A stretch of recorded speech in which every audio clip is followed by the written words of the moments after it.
Hello and welcome to episode 33 of the Perth to Paisley Podcast, a podcast dedicated to Heart and Midlothian Football Club, the Jambos registering a second consecutive 1-1 draw in the Scottish Championship after the Dumfries disappointment turned into Tynecastle torment against Morton. I am your more emotional host of the Perth to Paisley Partnership, Adam Kennedy, and I'm joined, as always, by the self-proclaimed, more pragmatic co-host, Daniel McIver. Daniel, how are you?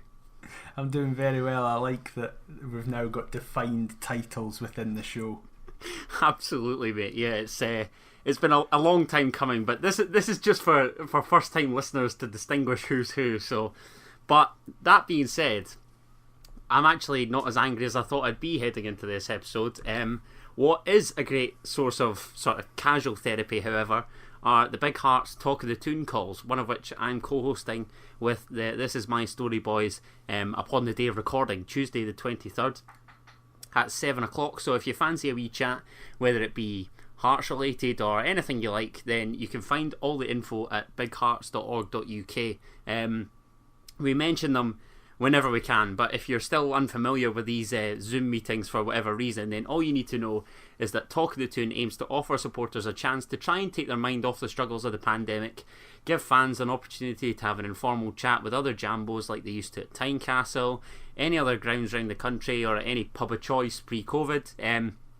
The 90-minute Zoom calls are free to attend and open to all supporters, and like I say, I'm co-hosting with Liam Corbett of This Is My Story from 7. It was meant to be Tam Fraser, I believe, but when are you next involved, Mr. McIver? I think I'm going to be involved next week at some point because I'm back and readily available for them, and I'm looking forward to it. Smashing stuff. Well, all the necessary info and the relevant place to sign up can be found at bighearts.org.uk. So like I say, get yourselves involved. Okay, let's get into chatting about the weekend then. One of the rarest fixtures in Scottish football as Greenock Morton travelled to Edinburgh to take on Heart and Midlothian for their first competitive visit to Tynecastle in just shy of 33 years. The last time the Jambos won 2-0 on the 26th of March 1988, a month after knocking the Ton out of the Scottish Cup at the same venue, again by that same scoreline, and I had anticipated the same result. Daniel, you went for a more optimistic 5-1 victory. Before we talk about the action, how disappointing is this draw in the grand scheme of things? Oh, very, innit? It's really, really, really disappointing. I would like to preface the 5-1 prediction. It was more a joke prediction that I'd just been... because we're recording this on Monday as we usually do. I'm off work this week, and it was more just you and me were chatting, and it was like, well, hey, I'm off work, let's just go a bit mental. My actual prediction that I said to my dad was 0-0. Ever the optimist. Love it. Absolutely. I was spot on with the type of result we got. Yeah. Well, so that's a positive. Certainly much more than my routine win, but I don't know. Listen, before we actually talk about the match, I've got something to confess. I'm gonna lay my cards out on the table here. I've said in the past few weeks that we are limping towards this title, and I've obviously carried my season ticket over, like I've said on here before. I don't really know how to start, and I'll just say that if the Hearts hierarchy think that I'm forking out £18.50 to see us draw at home to Morton, then I'm sorry to say that they are very much mistaken. So I didn't watch the match as it happened. I would rather that the money went into the bookies to at least make Soccer Saturday more entertaining. I lost bet. Wait, now though, hold on. We're fucked because I only watched the first half. Well, this is what I was going to say, because a lost bet or two to me is still more fun than watching the Jambos struggle, and you obviously didn't last the full 90 either, so this is a reminder, if you're looking for some comprehensive coverage, folks, you've definitely come to the right place. Oh, I was really relying on you watching the 90 and that I could just fill in some blanks with your help. No. Why should I fork out? We've been dire for weeks. No? True.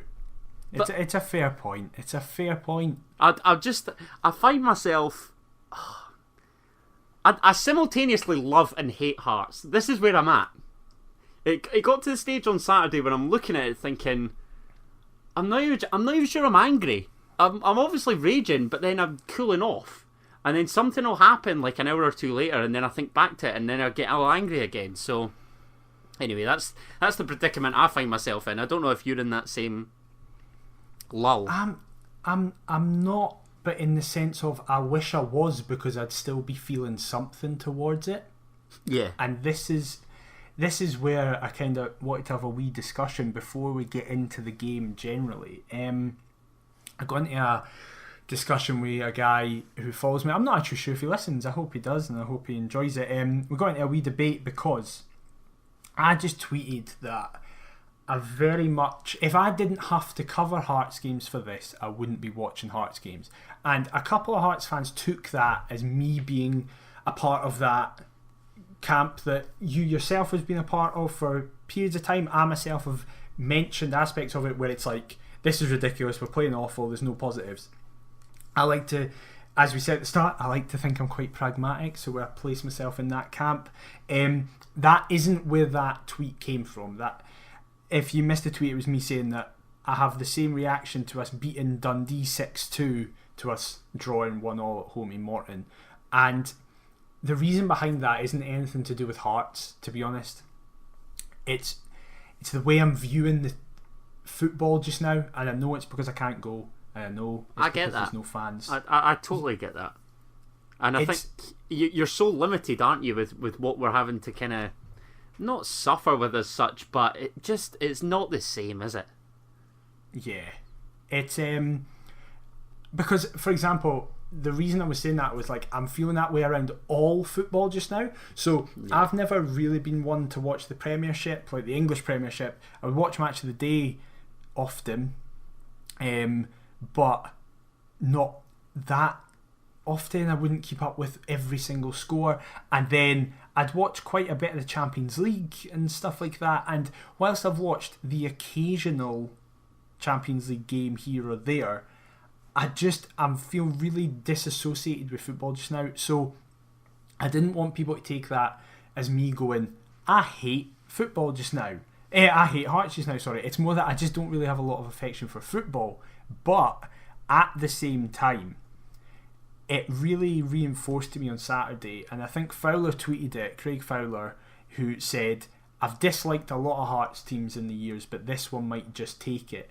And I said to you, we have a squad of roughly 22-ish there in abouts, and I can safely say I like and feel associated with 5 individuals.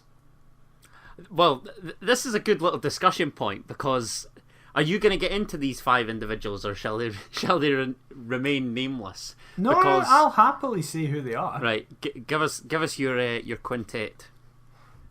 So the 5 boys that I'm a fan of in this current crop is Craig Gordon in goals, but I know that a lot of that is because of nostalgia. Yeah. Like, I don't know if I'd feel as attached to Gordon this season because he's had very little to do. But Craig Gordon, Michael Smith, Andy Irvine, Peter Haring, and Liam Boyce. Wow. That's quite the conclusion. And again, I don't mean that I've suddenly completely rejected all the new boys. That's not what I mean. I just mean that I don't feel a connection to many of them yet. And people might say, Kingsley's been class, and he has been. Not really this year. Like, since 2021 started, he's not been as... Since he signed his deal. Yeah. What a surprise. I don't mean that I don't like him. I just mean I find it hard to have a connection with players that when you're not there at the game themselves. Like, so I'm not saying that to those boys like McInnes I've really liked the look of so far and stuff like that. I'm not saying no, fuck them. I just don't have much of attachment. But other ones I like almost actively dislike because I'm like, you are the reason we're down here. So many of them.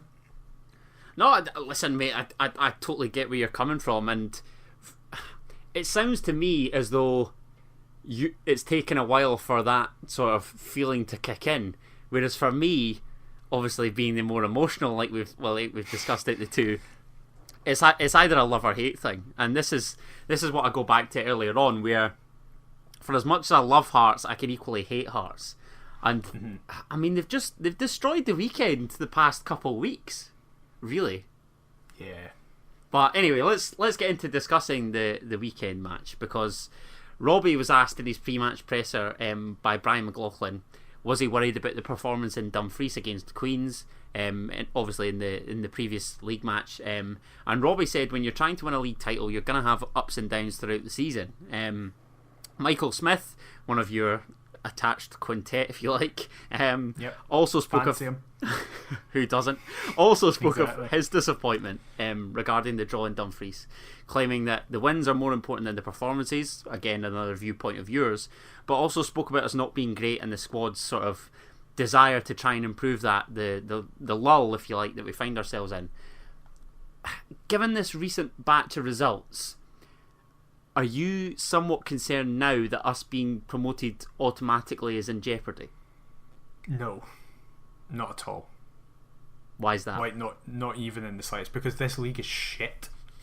It's nothing to do with us. It's nothing to do with our confidence in us or our chances of getting results. It's that everybody in this league seems to just be able to beat everybody, so no team's going to be able to put on a run of form like we have to be able to surmount it. Because even if all games played, everybody gets on the equal games, and all the teams with game in hand, for example Wraith and Dunfermline, they win all their games, will still be 7 points clear.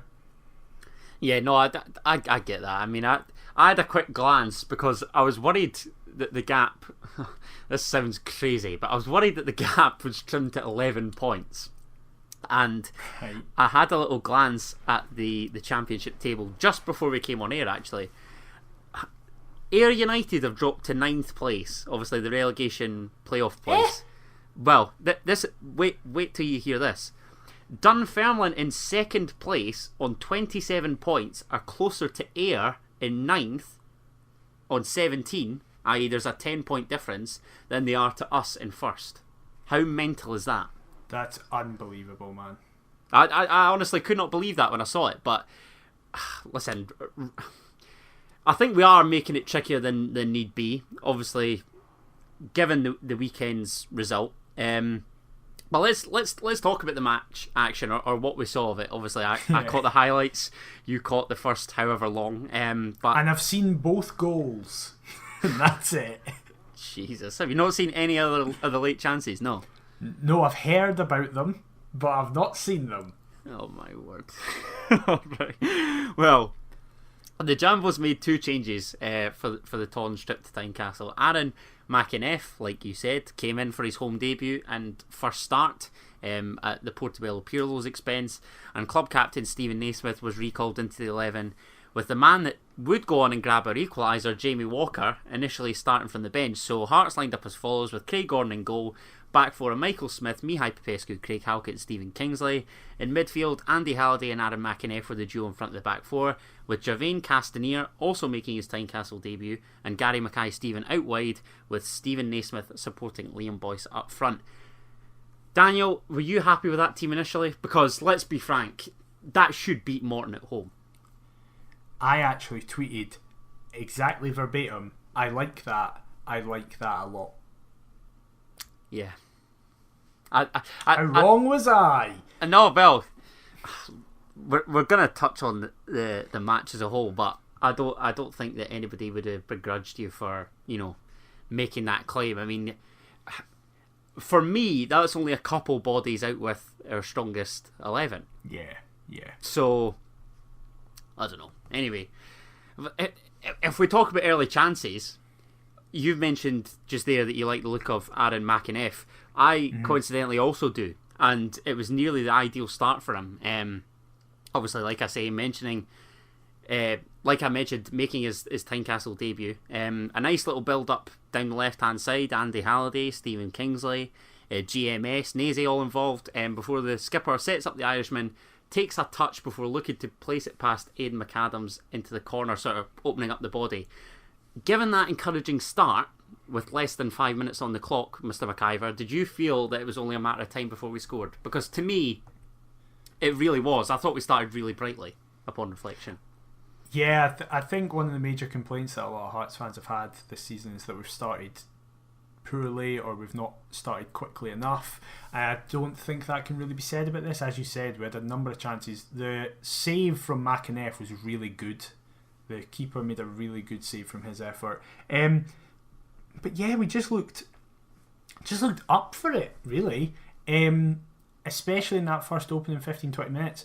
Castanier beat his man 4 times in a row down the far side, and it was like, God, he's actually doing what you expect a winger to do.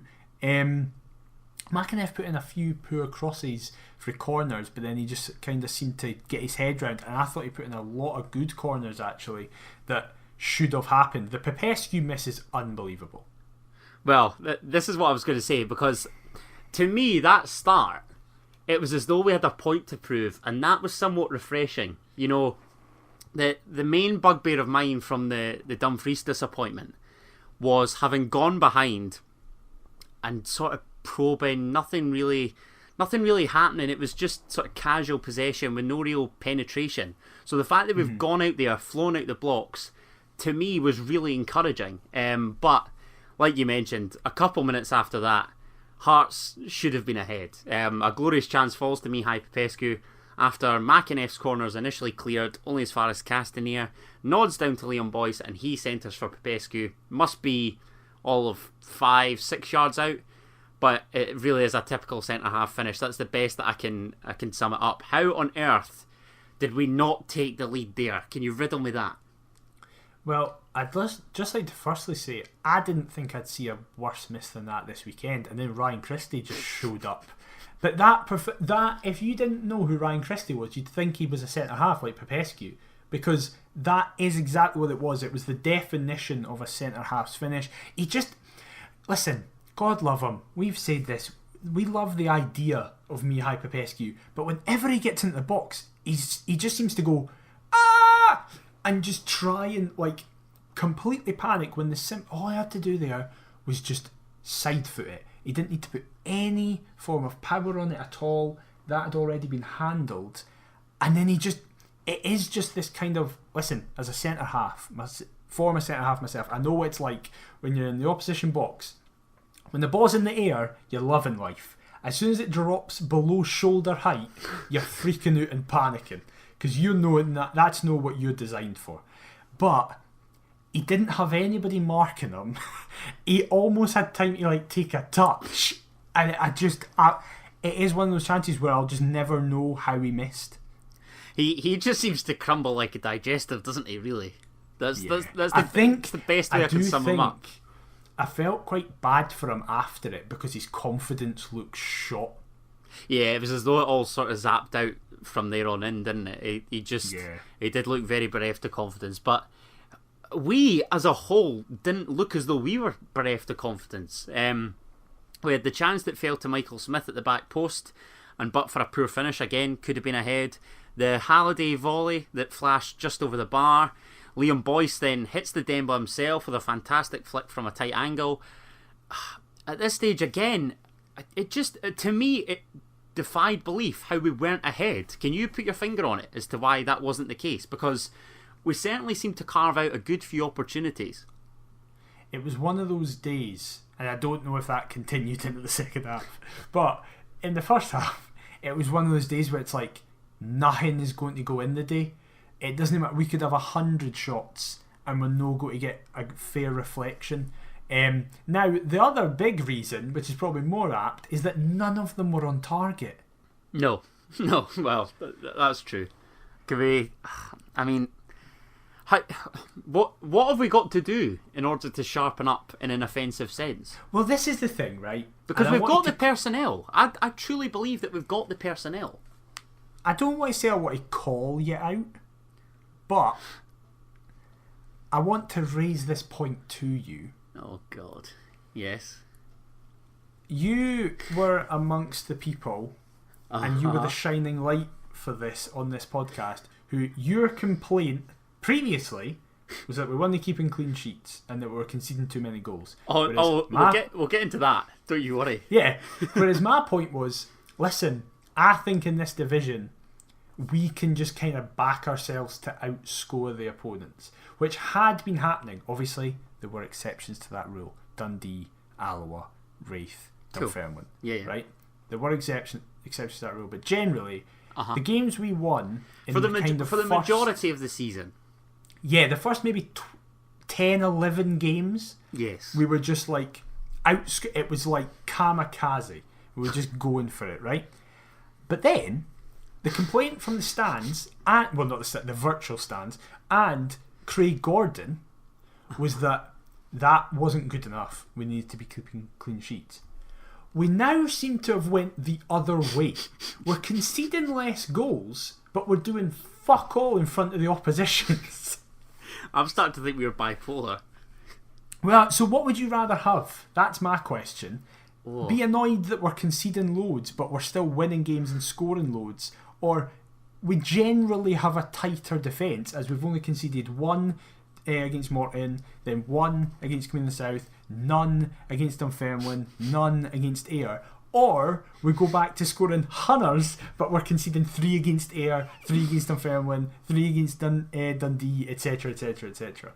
You're just trying to make me go back on my word here. I know Maybe you. a wee bit. I knew it, because I can't win with this answer. Obviously, the perfect scenario is keep clean sheets and score hundreds of goals, but that doesn't happen. Oh, that's never been Heart of Midlothian's way in, what? Exactly. 140 odd years. Exactly. Since 1875. We had that one first good year where we scored hunters, and it was like, right, that's it. That's our full history's time of goals now. See you later. I honestly don't know. I wish I could have prepared this answer. No, I wanted to just throw it at you. Well, look, I don't know. I mean, in a defensive sense, this now means that it's 6 clean sheets in 17 league matches, I think it is. Mm-hmm.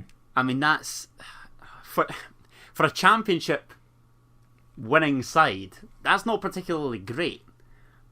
But again, what does it matter if we're picking up goals and ultimately wins?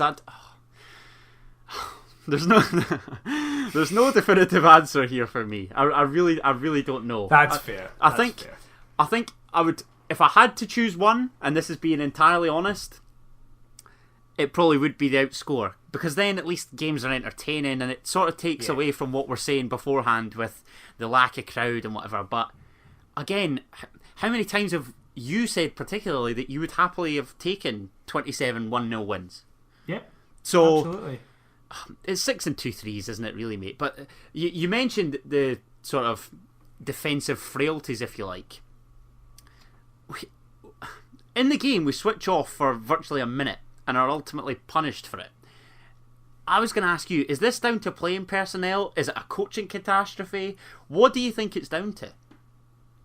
What, this individual goal, or the fact that we're just being exposed at just the fact that we're being, exposed defensively, because I look at it, under Levine, a former defender, suspect defensively. Stendhal, a more attacking minded manager, suspect defensively. Now under Robbie, yet again a former defender, who's brought in Popescu and Kingsley, and yet we're still that little bit naive. I don't know. I can't seem to quite put my finger on it. What do you think it's down to?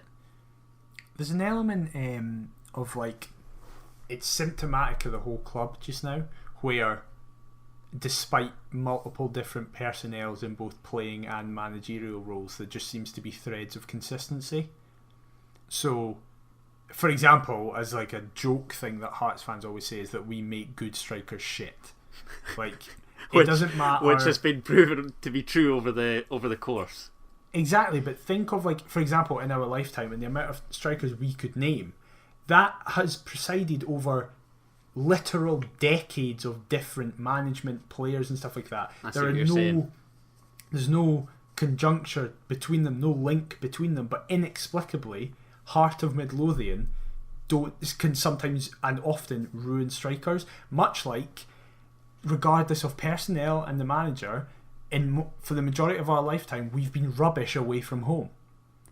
I get that. So you think it's something deep rooted, because even even when we were young, I can't remember Hearts being this poor defensively. Traditionally, we've always had a good goalkeeper and have been pretty solid at the back, and then that's given us the foundations to not be all that great offensively, let's be honest, but we used to grind out wins, that ultimately had us in higher league positions.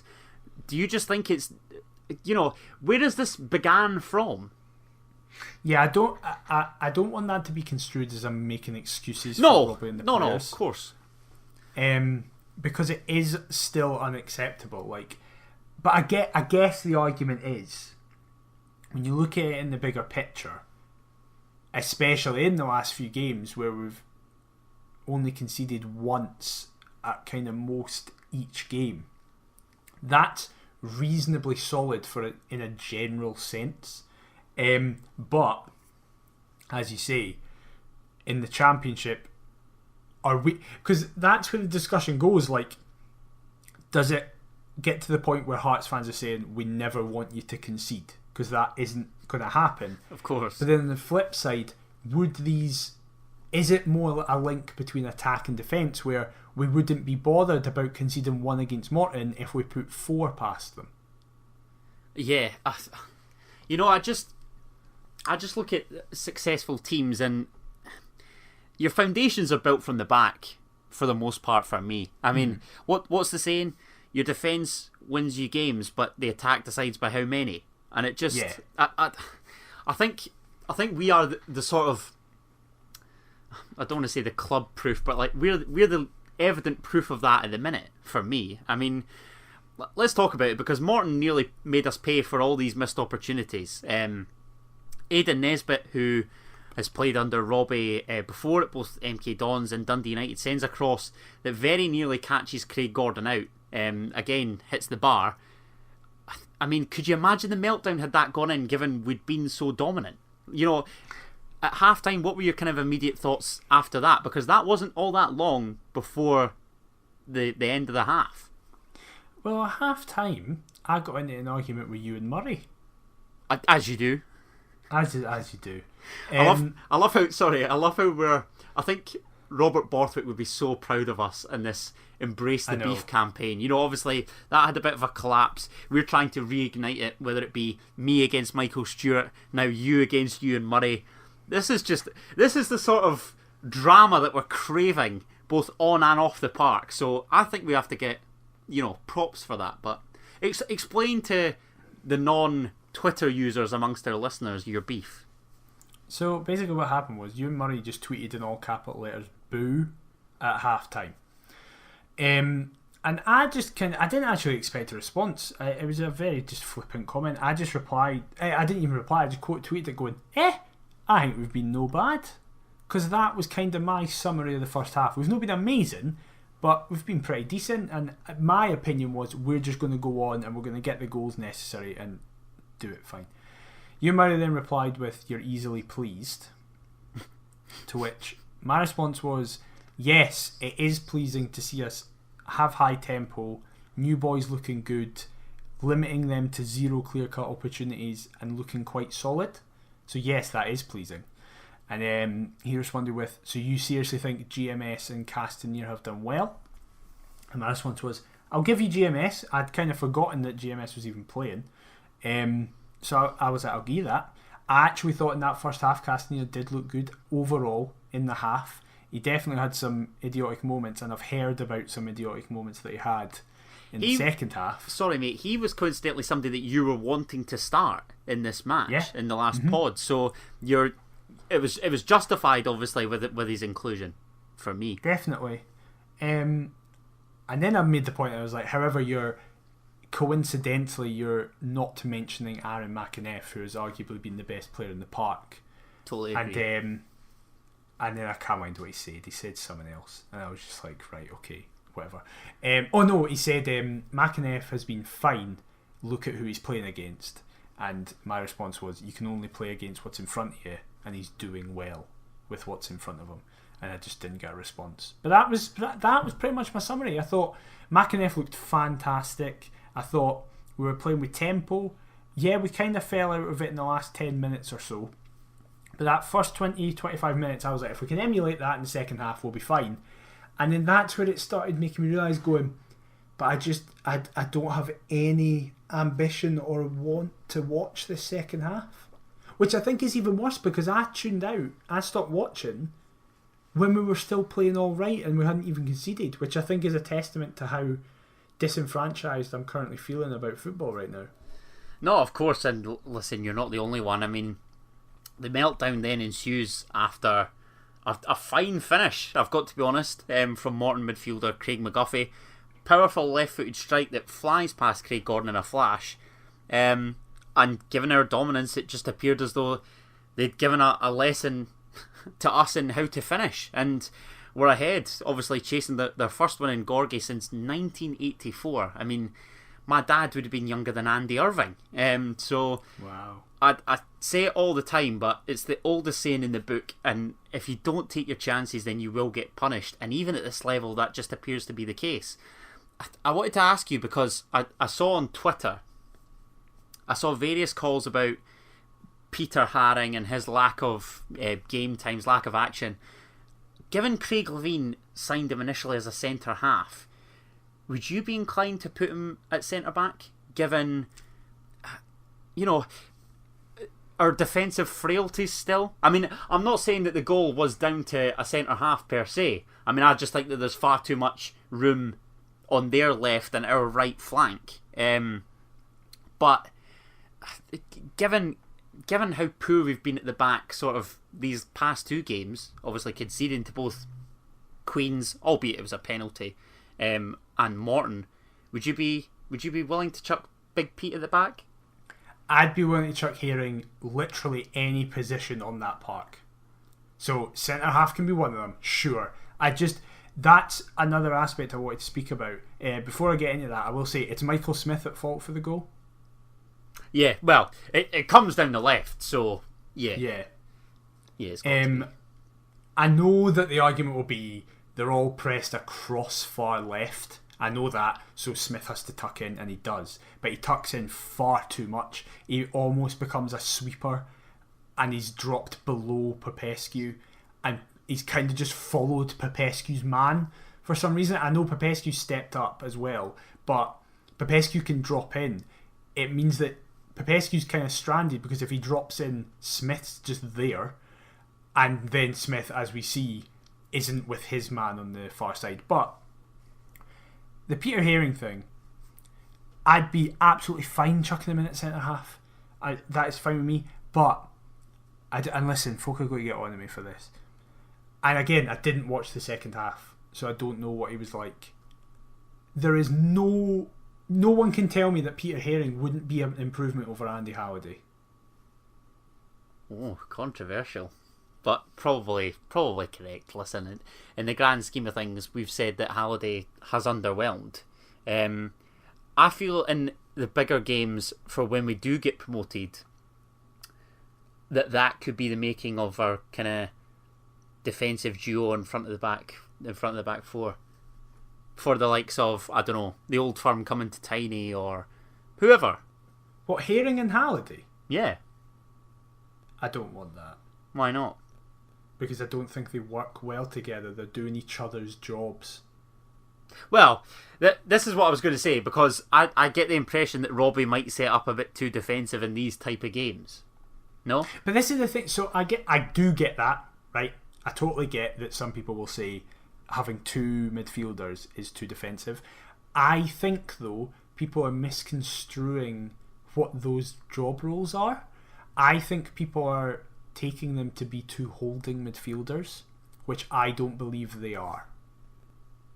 So what? Do you reckon that one of them's capable of contributing offensively as well as defensively? I don't think you could describe Aaron McIneff's performance on Saturday, from what I saw, as a holding midfielder.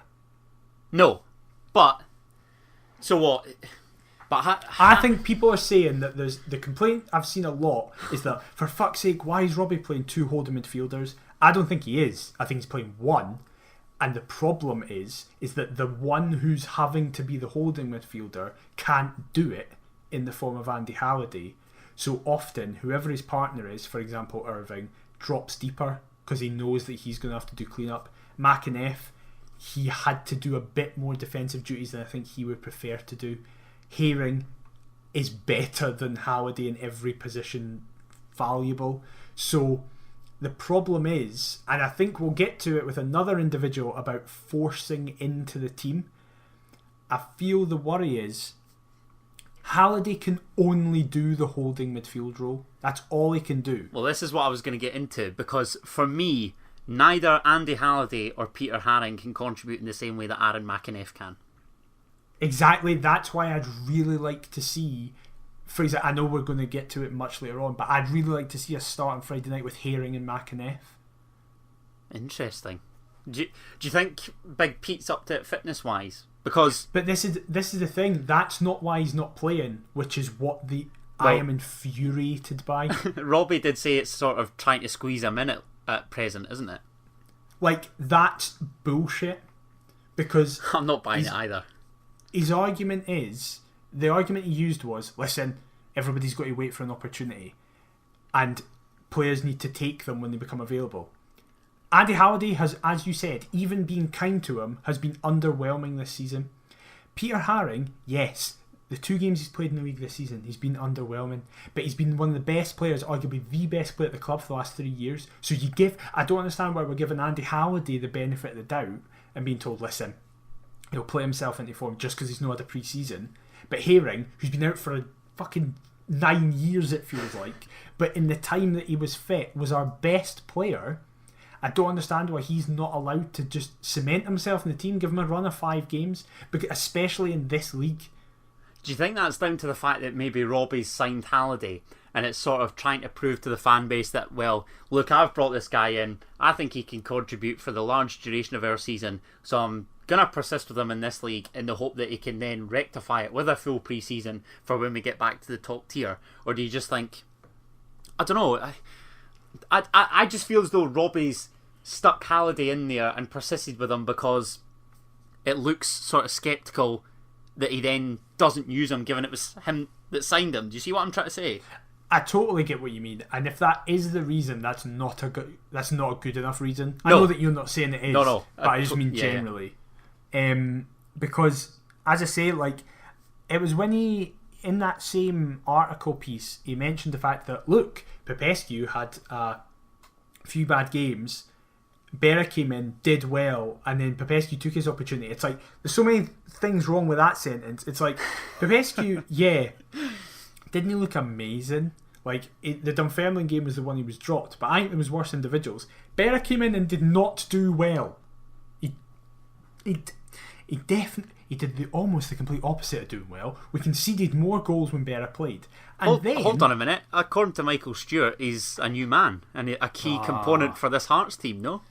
No, he's not. He's literally the worst player in it. Like, literally the worst player in it.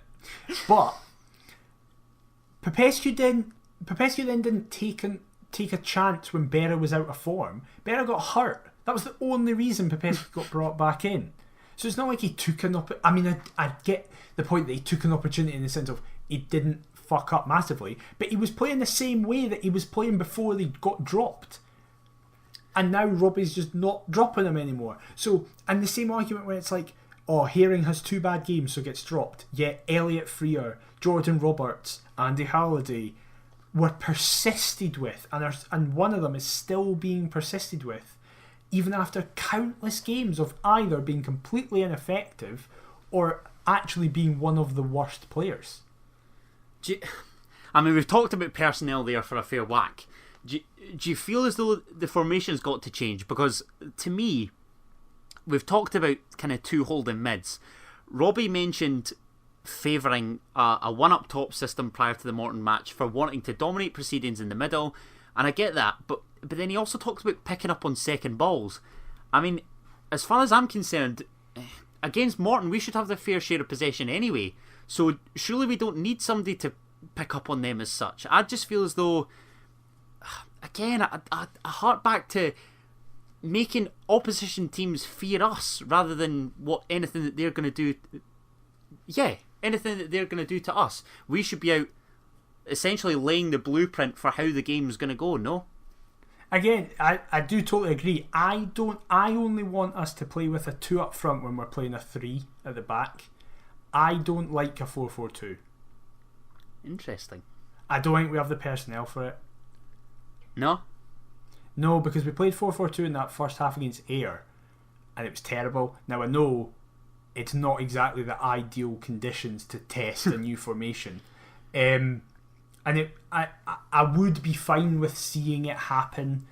It then sort of transpired to a 4-2-3-1 though, didn't it? But in essence, with Boyce kind of dropping in the 10, if you like. I like a 4-2-3-1. I like having 1 and then 3 in behind. I don't like the argument that a 4-2-3-1 isn't attacking just because you're playing a 1. Like, you've actually got 4 attackers.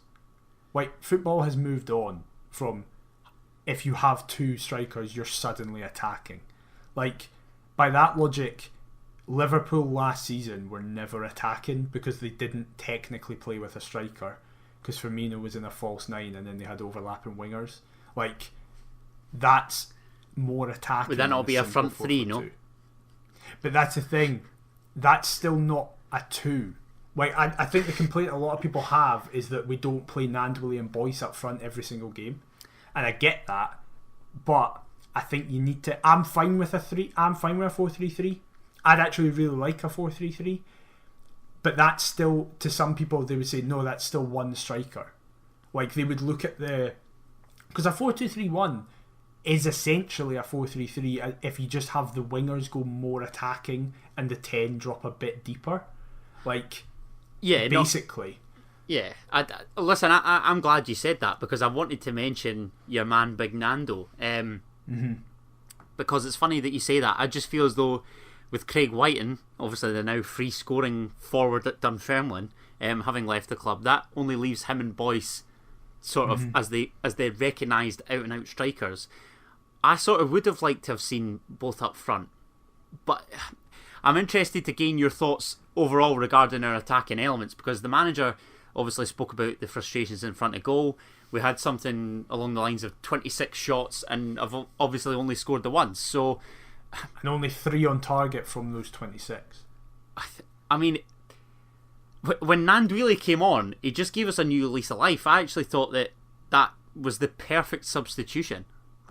See, I've only seen the goal, but he does really well for the goal, considering it's not his natural game. His game is, he basically was a left winger, it looked like. Well, he had one where sort of not too long after the opener, where he's down the other flank, I think, and he centres for Gary Mackay-Steven, who sort of scoops it over the bar as opposed to just chucking the laces through it, and he just looked such a handful when he came on. And this, you know, you're sort of changing my mind here, because initially I did want to see Nandwilly and Boyce up front. I will say I'm fine with they 2 up front, but I'd want it in a 3-5-2, which I fucking say every single week. That's all I keep shouting about. But I'd want it with like Popescu, Halkett, Herring as a 3, and then Kingsley Smith as wing backs, McAneff in like the 10. No, McAneff and Irving as the 2, Walker in the 10, and then Nandwilly and Boyce. Your mate Jamie Walker in the 10? Fuck it. Wow. He's better than Naismith now. Well, this is what I was going to ask you, because Stephen Naismith, to me, I mean, I've said the past few weeks... He's the person I was hinting at that is just being forced into the team. Yeah, and he just seems like a better impact sub for me. Literally was just about to say that. I think. However, I guess the argument that people would say to us just now, and I said it in the Dunfermline game, Walker started against Queen of the South and didn't do a lot, and then Naismith came on and did well. Naismith started against Morton, didn't do a lot, and then Walker came on and did well. So maybe Walker's also a better impact sub as well. Well, we're going to talk about Jamie Walker, because obviously now he joins the 50 club.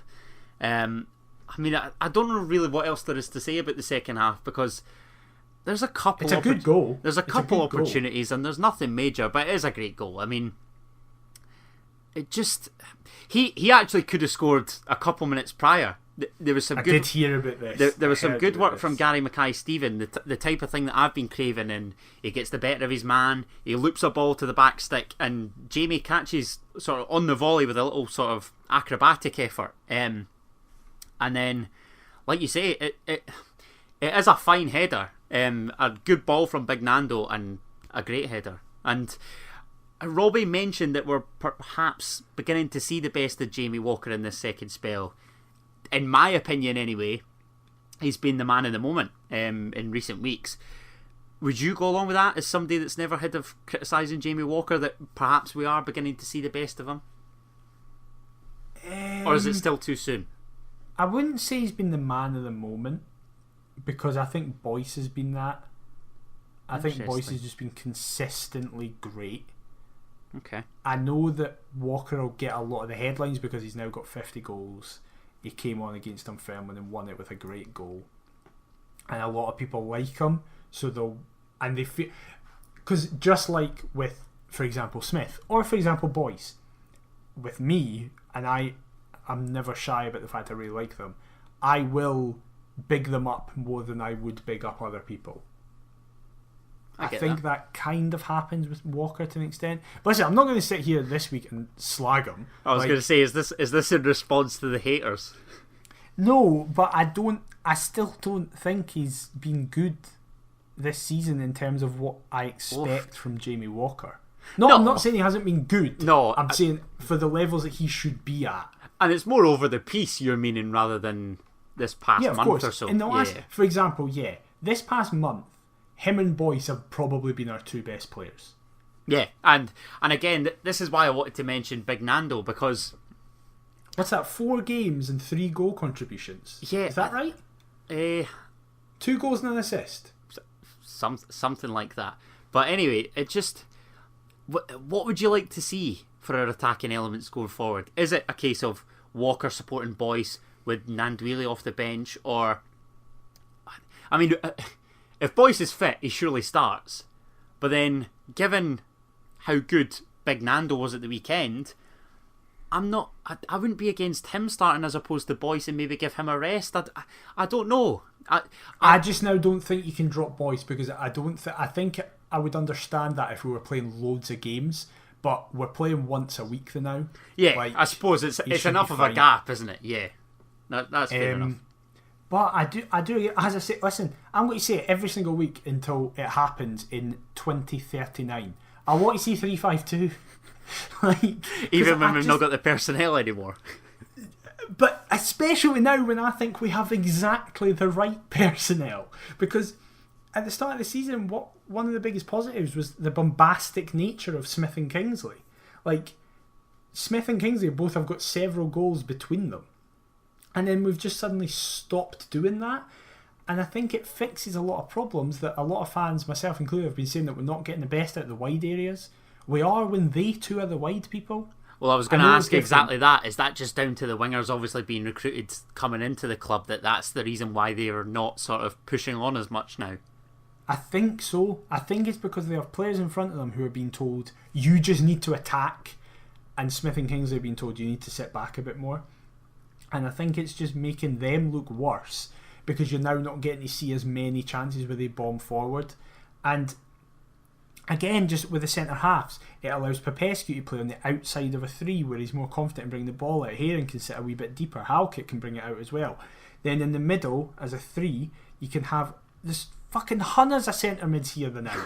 But you can have you can even have Halliday in that, because it means that Herring is on the pitch but isn't bumping into Halliday because they're not playing in the same role. So you can have Halliday and Irving sitting together, dishing it on. Yeah. And then McAneff or Walker in the 10, whichever you want, or you can drop Irving if you don't think Irving's good. But I would personally play a midfield 3 of Irving, McAneff and Walker, and then Boyce and Nandwili. Listen, I like the sound of that. I just don't think we'll ever see it, which is a bit I'd just like to even try it. I'm not saying we need to rigidly stick to it, but I'd just like to see it even attempted once. That could maybe... well, I was going to say that could maybe be something for the Cup, but at risk of avoiding a Cup exit and sort of our season then I don't want to say our season would be over, but In essentially fairness, I don't give a fuck about the cup, so day it then. Well, there you go then. That's enough of a conclusion. But I don't know. Listen, going back to the weekend, I think there was a great chance that Halkett had who could have nodded home for the winner. That was one I heard about, yeah. But that was, to me, that just looked like the only real opportunity after equalising. You know, that's sort of a wee annoyance that I've got, because I'm not annoyed overall given the performance. We thoroughly dominated the match. We should have won the match. But the only bugbear really is the result. And listen, of course, we can rectify it this weekend. Robbie himself has acknowledged that we must do a lot better. And it's refreshing to see him not blaming the playing surface. But we're of course hoping that we can do a lot better, given that we travel all the way up to Inverness on Friday evening. Hearts taking on Cali Thistle live in front of the BBC Scotland cameras. Oh, fuck, I forgot about that aspect. Yeah. Before we mention anything regarding the Inverness game, I believe that I speak for the both of us when I say that we at Perth to Paisley would like to offer our sincerest condolences to Mr. John Robertson and the rest of the family after seeing that Robbo has been given compassionate leave following a family bereavement. So just like to say that you're in our thoughts, Robbo, and we'd of course like to wish you and the rest of the Robertson clan our deepest sympathies. Especially, it's especially gutting because he's going to be missing this game, which is a proper feel-good game. Absolutely. Like, it is gutting that he's not going to be there. And given the build-up regarding it as well, with obviously the signed letters and the virtual tickets and what have you. But I wanted to ask you, mate, because what are you anticipating from Cali at the weekend? Obviously, it was a good win for them over there at Somerset at the weekend, albeit that's their first win in 7. And now, like I mentioned at the top of the show, they're out of the relegation playoff place, given we've mentioned that they've just got so many games in hand. Go get beat, It would be the Heart of Midlothian way, wouldn't it? It's another team that are started to just find their stride before they play us, which seems to just be... To be fair, it's their first win in 7. It's still a win, though. And there's no wins in 8. Well, they're without their gaffer. That's true. So are we, though. Well, this is something I wanted to get off of you, because I found your tweet absolutely hilarious when you were talking about the modern game and in this current predicament. A touchline ban isn't really a touchline ban, is it? It does fuck all, doesn't it? Like, even if there's 20,000 folk there, you can just WhatsApp Jig and go, switch this about. But there's nobody there. He can just... Did you see him? On Saturday, he could just shout at Kingsley and be like, Kingsley, push up. Like, what's the point? Did you see the side by side of the little Briton, sort of the boy in the wheelchair, and then Robbie sat? Brilliant. But that is like, what is the point, man? Surely, if it's a ban in these kind of circumstances, you have to ban them for like the stadium, because otherwise it plays no effect. But again, in modern football, I just don't think it has any form of effect. David Moyes started this West Ham run when he was watching on Zoom. That's true, actually. I forgot all about that. Oh, amazing. But no, we're going to get beat. We're going to get beat. I'm telling you now. When have we ever been good against Inverness away in our lifetime? When have we ever been good away, full stop? That's true, but specifically Inverness, we're always rubbish up there. Like, it'd be very intriguing actually to know when our last win up in Inverness was. That's a great point. That's a good point. That's one for London Hearts or somebody along those lines. I was about to say, sadly, one that we are ill-equipped to answer at this current moment. But dickhead, I just don't. How are you feeling? Are you confident? Because you were fucking confident as anything for the Morton game. Oh, Morton are rubbish, but then so are we, so... True. I don't know. True. And I thought, it's a Saturday 3pm kickoff, we're at Tynecastle, on a great park, you know... Everything's going right. The stars were aligning! And then, obviously, the result didn't follow, but... You can just see it now. I mean, couple ex-Jambos in the ranks. It'll probably be... a Kevin McCarthy. Oh, how many? I was about to say, how many others? Well, it'll be a Kevin McCarthy corner that's nodded on by like Brad Mackay, and James Keatings misses a sitter from however far out, and there's wee Anthony McDonald making his return to Inverness, and he just stabs the ball home. Don't they have Todorov as well? Yeah, big Todorov, aye, that's right. God, they've got loads of them. Yeah. What? I'm just trying to think. There'll be Right, Ridgers in goal. Ridgers is in goal. McHattie, Mackay, Keatings, Todorov, McDonald. Anybody else? Have they got like Jamie Hamill or something still knocking about? See, he's at Stranraer, I think, in the lower leagues. That's not quite his level, unfortunately. But that's mental how many they've got. Oh, I couldn't handle it emotionally if Brad Mackay scored. That must just be the Robbo influence. He's so... Literally, right? I said to a guy on Twitter, because someone went, when will the next performance come? And now it can't happen, because I was like, Robbo will go to the changing rooms and go, listen boys, they need this more than us. Let's just kind of lie down for them, come on. My dad said the same thing. He said, we'll get a result up in Inverness. I was like, are you mental? He was like, no, Robbo's in charge. He'll lay down to us. But he's not there anymore, so his assistants will be... I remember in fairness, my dad was like, Robbo's that wee prick who'll be like, have you seen them? They're shite. Like, we've got this. They're rotten. I would find it emotionally distressing if Brad Mackay scored. Well, we've scraped past them 2-1 both times this season at Tiny. I'm trying to think 2-1 though. The home game at Tiny though, the fact it was only 2-1 was mental. Are you talking league? Yes. Yeah. Because I'm just trying to think. The cup game was quite hard actually. I'm trying to think of other matches under Robbo.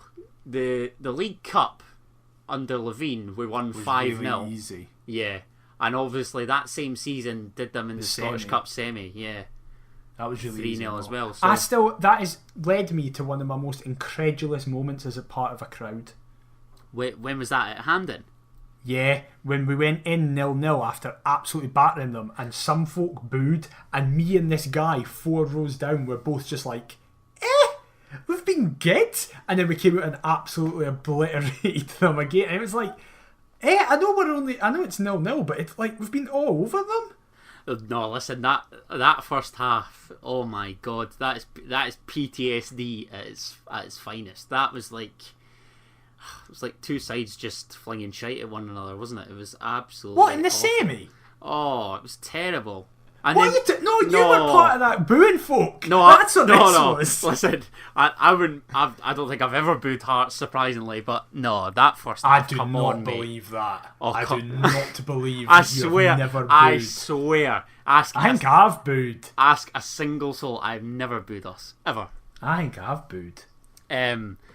But even then, I think they scored in that semi, did they not? And they could have and should have taken the lead. Did Jamie McCart not have a goal disallowed for offside? No. Oh well, aye, but it was offside. Like that's like saying, oh well, we could have won 5-0, but we just didn't put the ball in the back. No, listen. Like, what? Listen, that means fuck off. No, listen. Of course, over the piece. I mean, Bobby made an unbelievable we did save in it. Was that the free kick? Yeah, it was. Yeah, but listen, surely we've got enough, even despite our dire away day displays, our inability to perform on live TV to get 3 points. No? Nah, I'm going 1-0 Inverness. Jesus, I thought I was the pessimistic one. Literally, right? Whenever I've been pessimistic on this show, we've been class the next game. Reverse psychology thing. Okay. Yes. Because listen, 3-0 Cali Thistle. Let's be honest. The players listen to us. They're tuned into the Perth to Paisley podcast every week. Yeah. Jamie Walker sharpening his knife for me when he sees me. So if we can get in their heads, being like, they'll be rubbish. They'll be like, right, we're going. That's what the fucking pre-match team talk will be. Just audio of us predicting the score and be like, show they two idiots what you're actually made of. And then when they're giving the Vickies and the TV camera after we go 1-0 up, we'll know who it's directed towards. Exactly, and we'll just be loving it, fully embracing it. Who do you think's the most likely to listen to it out of the playing squad? That's a decent wee point. Michael Smith, because he's lovely and is supportive of all Hearts fans. What a hero. What a boy. Obviously, we mentioned wee Tony McDonald. He follows the account. He does. So he's a lovely man. I just want to say, this is so out of the blue, but we didn't mention it. Go on. I thought Christoph Berra had a punch up with somebody, but it's just his wife went into labour. So congratulations. Good on the big man. I don't know if his wife's still in labour. I hope not, because that would be Oh, that would be tough. Like 48 hours labour. I just haven't seen anything. I assumed that the club would say something. Yeah, but it doesn't appear that that's been the case, like you say. Yeah. But yeah, I thought Joel Sked had to message me saying that everything's fine. Interesting. No, I mean they've kept that under wraps, haven't they? Absolutely. But no, listen, I don't know. You didn't answer my question. Who do you think? So Michael Smith would be your guess. Smith would be my guess. Or I wonder if Andy Popescu. Irving. I think Andy Irving might be a bit worried that I'm like stalking him. I mean, to be honest, it's a fair enough worry. I'm not going to lie. This is an intervention, Adam. I need to get a grip. 22 years old and Heart of Midlothian FC is literally at the forefront of my mind constantly. I keep forgetting I'm Andy Irving. You. But listen, how's he not signed a new deal yet? I know he's not been performing the last few weeks, but it's just the usual. It's the usual agent club thing. I'm not reading too much into it. I've seen loads of folk be like, "This means that he's no signing," or folk are like, "This means he's definitely signing." Listen, it's very much he'll know his worth. His agent will know double his worth, and the club will know that they're probably going to need to pay a wee bit more than they would have done a year ago. Because I think it'll be fine. Well, I know that he wasn't great against Queens, and obviously, in my opinion anyway, deserved to be dropped. Do you think he's still been one of our best players this season? Of course, and I think he leads the championship chart for assists and whatever. Or he's overtaken Lee. He's definitely up there. But the point I was going to make was: do you think that maybe this contract talk is a reason as to why he found himself on the bench at the weekend? No. Maybe. I don't know. But maybe it was just his performance against Queens wasn't very good. No. Like I say, maybe it's just a bit of both. But obviously, we're hoping for a better performance at the weekend for sure. Are you going to give us a wee prediction before we wrap it up? I'm going with 1-0 Inverness. What about you? It's probably a max of 1 goal in the game, isn't there? I know, exactly. That's why I'm going 1-0, not 2-1. Probably be yet another snooze fest. Absolutely. What are you going with? Did I go optimistic and look like a clown next week? Because now you should worry about looking like a clown. Never mind every other episode of this. That now, 33 is when we need to start worrying. Listen, this is a big deal. There'd be many would love to be in this position. No, I don't know. I'll Talking to me, I agree. I'll say a 0-0 stalemate. There you are. Fucking hell. This is the most optimistic podcast you've ever heard in your life. However, thank you very much for listening to it. Catch you next week for some more optimism. Exactly. The fact that we never even watched the game properly and managed to drag this out is impressive, by the way. Unbelievable. This is what I mean. We're a big fucking deal, mate. Well, that's getting clipped. That's getting clipped by folk now. Why have you done that? Why have you said that? It just popped into my head. I'm sorry. For fuck's sake, that's us getting rinsed. However, if you'd like to rinse us on social media, we're at Perth to Paisley on everything. You can get us on all good podcast platforms. Please leave us a review on your platform of choice. Massively helps. We're also on YouTube as well if you want to look at still images of the games as well. That's class. Or have us open in a tab. That's the way to go. That's the way to fly. Yeah. Didn't he just stare at the image for an hour? Fucking hell. What's wrong with you? Adam, where can they get you on social media? They can get me on all the socials at Adam T. Kendo, and yourself, mate. I am at McIver the Mark. We will be back next week with all the fallout from the Inverness game. It's not been great recently, but things have to improve.